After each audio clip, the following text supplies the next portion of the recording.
శ్రీమాత్రే నమః. శివాయ గురవే నమః.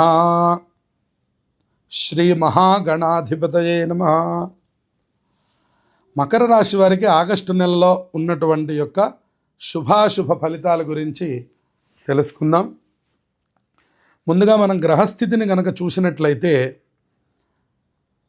అన్ని గ్రహాలు యోగించకపోయినా ప్రధానమైనటువంటి గురుబలం మనల్ని రక్షించేస్తుంది. 6వ స్థానంలోకి కుజుడు యొక్క మార్పు చాలా యోగదాయకంగా ఉంది. అష్టమంలో ఉన్నటువంటి యొక్క కేతు యొక్క ప్రభావం వల్ల మానసికమైనటువంటి యొక్క ఇబ్బందుల్ని ఎదుర్కోవాల్సిన పరిస్థితి మకర రాశి వారికి కనపడుతుంది. దానివల్ల ఏ చిన్న పని అయినప్పటికీ కూడా ఏదో ఒక ఇబ్బందిని కలగజేస్తూ ఉంటుంది. అనుకున్నటువంటి రీతిలో ఏ పని పూర్తి కాకపోవడం వల్ల కొద్దిగా ఇబ్బందుల్ని ఎదుర్కొంటారు. తృతీయంలో ఉన్నటువంటి శని కొద్దిగా బలాన్ని ఏర్పరుస్తూ ఉన్నా కొద్దిగా కేతు యొక్క ప్రభావం వల్ల మాత్రం ఇబ్బందుల్ని ఎదుర్కోవాల్సి వస్తుంది. అలాగే అష్టమంలో ఉన్నటువంటి శుక్రుడి వల్ల వివాహాది విషయాలు కొద్దిగా ముందుకు వెళ్ళే అవకాశాలు ఉన్నాయి. కుటుంబ వాతావరణం, కుటుంబ నేపథ్యంలో ఉన్నటువంటి వాళ్ళు జాగ్రత్తలు తీసుకోవాల్సినటువంటి అవసరం కనపడుతోంది. విద్యార్థులకి చాలా బాగుంది. కెరియర్ కోసం చేసే ఏ పనైనా సరే విజయం వైపుకు తీసుకెళ్తుంది. వ్యాపారస్తులకు సామాన్యంగా ఉంది.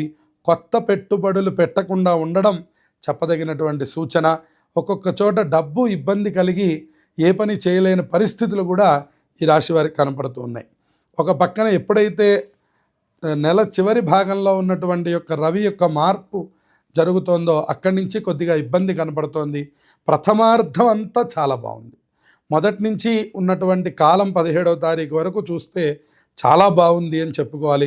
అక్కడి నుంచే కొద్దిగా అష్టమ స్థానంలోకి రవి కేతువు ఇద్దరు ఉండడం వల్ల చిన్న చిన్న చికాకులు రావడం, ఆ పై అధికారులతో కూడా కొద్దిగా పొరపాటు పడిగా మాట్లాడడం, దానివల్ల చిన్న చిన్న సమస్యలు ఎదుర్కోవడం కనపడుతుంది. అలాగే కుటుంబ నేపథ్యంలో, కుటుంబ వాతావరణంలో కూడా జాగ్రత్తలు అవసరం. అలాగే ఆరోగ్య విషయాల్లో కొద్దిగా శ్రద్ధ వహించండి. బండి మీద ప్రయాణములు చేసేటప్పుడు కూడా శ్రద్ధ అవసరంగా కనపడుతుంది. అంతేకాకుండా భాగ్యస్థానంలో ఉన్నటువంటి యొక్క శుక్రగ్రహ బలం వల్ల ఎప్పటికప్పుడు కావాల్సిన సమయానికి చాలా దగ్గరగా వెళ్ళిన తర్వాత మాత్రమే ధనం చేతికి అందుతుంది. అప్పటి వరకు మనకు కనపడుతూ ఉంటుంది కానీ చేతికి అందదు. దానివల్ల కొంచెం మానసిక ఒత్తిడి ఎక్కువగా గురవడానికి అవకాశం ఉంది. వీటన్నిటినీ అధిగమించడానికి నిరంతరం విష్ణు సహస్రనామ స్తోత్రం పారాయణ చేస్తూ ఉండండి. దత్తాత్రేయ స్వామివారి యొక్క స్తోత్రాన్ని చదువుకోండి.